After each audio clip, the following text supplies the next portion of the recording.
জামাতে নামাজ পড়ে আমার যদি মনে শান্তি না হয় বা জামাত ছাড়াও আমি কি আবার নামাজ পড়তে পারবো? জামাতের সালাত আদায় করার পর ফরজ আদায় দ্বিতীয়বার করবার কোনো প্রয়োজনীয়তা নেই শরীআই কোনো কারণ না থাকলে।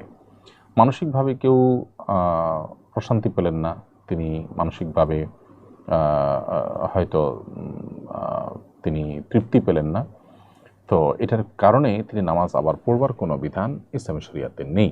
যার কারণে প্রয়োজন আপনি নফল নামাজ আরও পড়বেন। এবং অনেক সময় এই জাতীয় বিষয়গুলো আমাদের যে ওয়াসওয়াসার রোগ আছে, অনেকে ওয়াসওয়াসার রোগী, বিশেষ করে খুঁতখুঁতে বা আপনার সূচিবায়ুর রোগ যারা আছে তাদের মধ্যে এই জিনিসগুলো অনেক বেশি হয়ে থাকে, এটা যেন না হয়।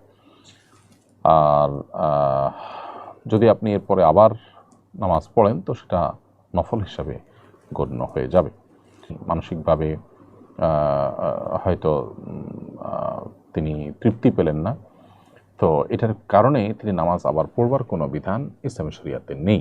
যার কারণে প্রয়োজন আপনি নফল নামাজ আরও পড়বেন। এবং অনেক সময় এই জাতীয় বিষয়গুলো আমাদের যে ওয়াসওয়াসার রোগ আছে, অনেকে ওয়াসওয়াসার রোগী, বিশেষ করে খুঁতখুঁতে বা আপনার সূচিবায়ুর রোগ যারা আছে তাদের মধ্যে এই জিনিসগুলো অনেক বেশি হয়ে থাকে, এটা যেন না হয়।